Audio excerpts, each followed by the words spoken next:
Disclaimer: this story explores mature emotional themes including grief, family tension, and personal loss. It does not contain explicit material. Viewer discretion is advised. My dad asked me to do this with his dog, and now I'm heartbroken. I wasn't expecting the voicemail. Not at 2:13 a.m. Not from him. Not like that. I was groggy, half asleep, fumbling with my phone in the dark. "Hey, Ellie," came his voice, lower than usual, like he'd been crying or drinking, probably both. "I need you to come by tomorrow. It's about Tucker." Tucker. His dog. A 15-year-old golden retriever who still wagged his tail like a puppy every time he saw me. I hadn't seen either of them in 6 months. Not since the fight. My dad and I hadn't exactly been on speaking terms.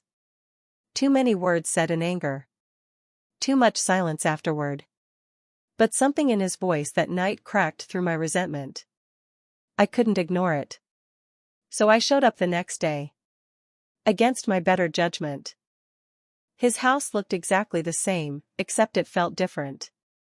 The front porch light was on, but no music played from his old stereo. No sound of barking. Just silence. When he opened the door, he looked smaller than I remembered. Older.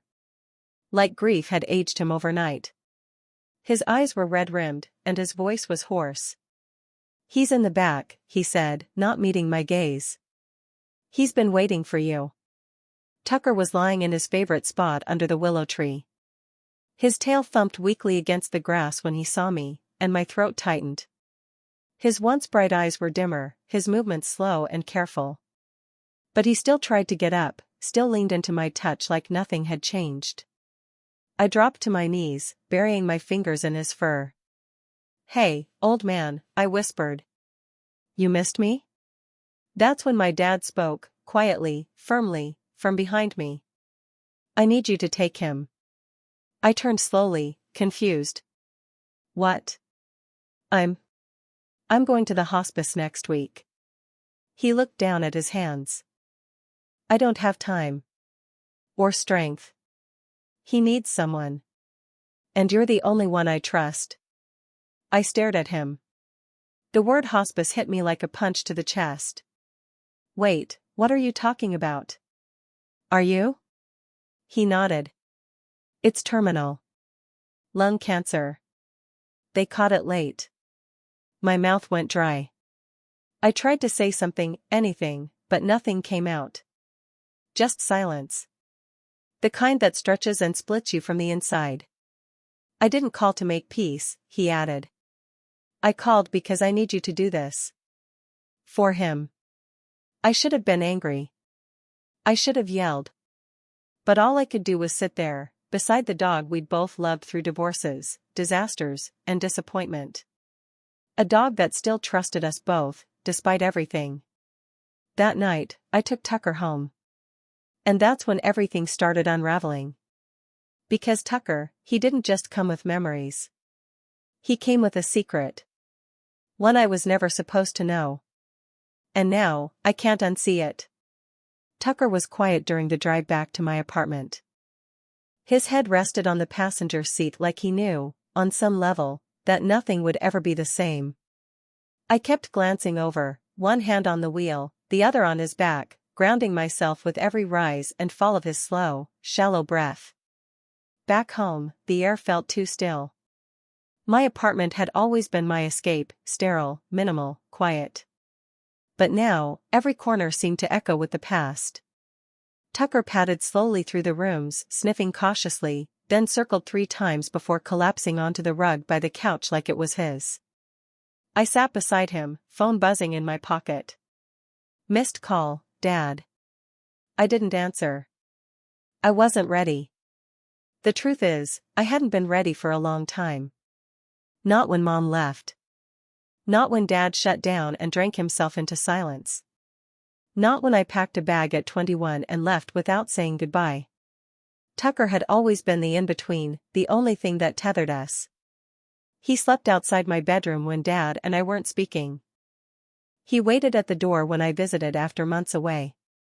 He was a constant reminder that some things, even broken ones, could still love you back.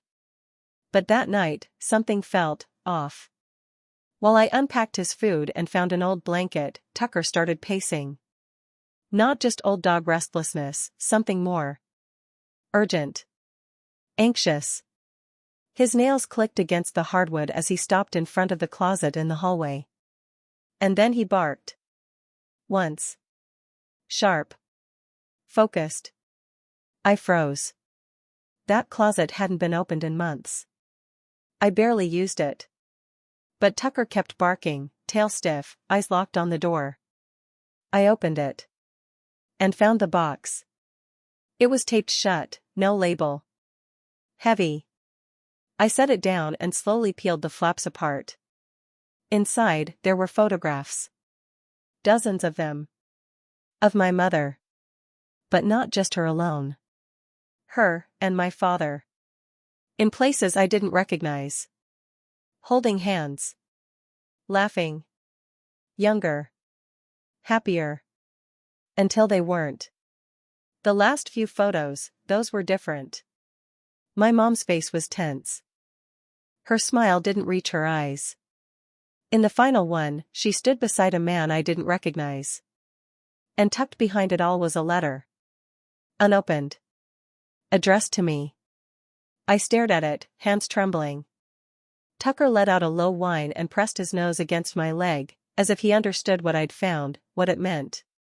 I didn't open the letter. Not yet. Because something about it felt like a betrayal. Or maybe a warning. And in that moment, I realized, my father hadn't just asked me to take his dog. He'd handed me a key to a locked door in our past. And once I stepped through, there'd be no going back. I didn't sleep that night. The letter sat untouched on the coffee table, its presence louder than any alarm. I paced, stared, poured tea I didn't drink. Tucker lay curled up by the door like a silent sentry, eyes flickering open every time I passed him. The box haunted me. Every photo felt like a breadcrumb. A trail backward, into a version of my parents I never knew existed. By morning, the envelope was still unopened. But the curiosity had festered into something heavier than fear, need. Before I could reach for it, my phone buzzed. Another call from Dad. This time, I answered. "Did you find it?" he asked, voice rough. "What is it?" I replied. "Why hide it from me?" He didn't answer right away. Just a long pause. "Because the truth hurts. And I didn't want you to hate her." That stopped me cold. "Hate her?" Another pause. "Ellie, your mom didn't leave us. She left me. And there were reasons. Ones I tried to shield you from. But maybe I was wrong. Maybe it's time you knew everything." Before I could ask more, his voice broke. "I need to talk to you. Face to face. Soon." Then he hung up. I stared at the phone, heartbeat pounding in my ears. My mother was a ghost I'd learned to live without, but I'd built that story on silence, on what little my dad let slip over the years. That she'd left. That she moved on. That she never looked back. But what if none of that was true? Later that afternoon, I called Lisa, my mom's old friend. A name I hadn't said out loud in years. She answered after 2 rings. "Ellie?" Her voice cracked with recognition. "Is everything okay?" I found some photos. Of my mom. With someone else. And a letter. From her. "Do you know anything about?" A sharp inhale. Then silence. "I think it's time you came over," she said gently. "There's something you should see. Something your mother left behind for you. Another secret. Another buried thread." Tucker looked up at me as if he already knew. And I realized, I wasn't just carrying my dad's dog. I was carrying a legacy of silence. And I was about to tear it wide open. Lisa lived in a small cottage on the outskirts of town, the kind with wind chimes and garden statues that tried to make grief look quaint. I hadn't seen her since the funeral, my mother's. I was 19 then. Angry. Confused. Gripping a eulogy I never read. Now, 12 years later, I stood at Lisa's door, Tucker by my side, heart pounding like it already knew what I was walking into. Lisa opened the door slowly, like she expected me. "You look just like her," she said quietly. "Come in." The house smelled like sage and old paper. She led me to the back, into a room I hadn't seen before, walls lined with books, sun filtering through yellowed curtains. On the table sat a single wooden box. "I was supposed to give you this," she said. "But your dad told me not to. He said you weren't ready." I stared at it, throat dry. "What is it?" Lisa hesitated, then placed a hand on my arm. "Answers. And more questions. Just, be gentle with yourself." She left me alone with it. I lifted the lid. Inside were journals. 5 of them. All with my mother's handwriting. Dated. Numbered. Documenting everything, starting months before she left. I opened the first one. July 3rd. "I'm scared of who he's becoming. The drinking. The silence. He wasn't always like this, but I don't feel safe anymore." I flipped to another. September 18th. "I stayed for Ellie. But I'm realizing staying might teach her the wrong kind of love." The words sliced through me. I closed the journal, hands shaking. I felt Tucker press his head against my knee, grounding me. Keeping me from shattering completely. Then I noticed a small flash drive tucked in the last journal. Labeled, "For Ellie. When you're ready." The air felt razor thin. I left the house with Tucker at my heel, the journals pressed to my chest like armor. My phone buzzed in my back pocket. A message from Dad. "Come now. No more time." And that's when I knew, whatever was waiting at his house wasn't just the end of his story. It was the truth behind mine. The drive to Dad's house felt endless. Tucker sat silently in the passenger seat, head resting on the console, eyes flicking between me and the road ahead. The journals, the flash drive, the letter, I'd brought it all. I didn't know what I'd need, only that I couldn't face whatever was coming without them. When I pulled into the driveway, I expected the same rundown house I'd grown up in. But something was different. The porch light was on, even though the sun hadn't fully set. The front door stood open slightly. And there, in the doorway, stood my father. His frame looked smaller.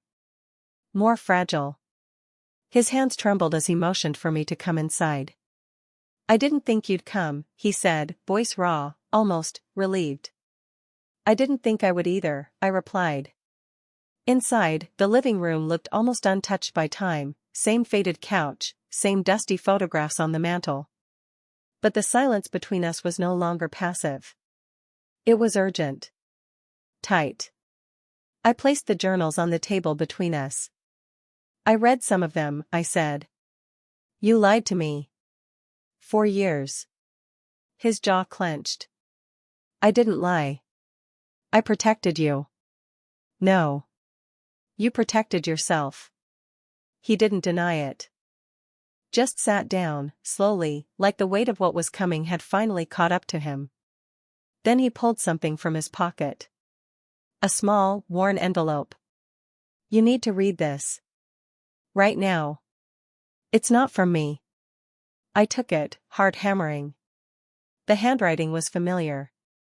My mother's. I opened it and read aloud.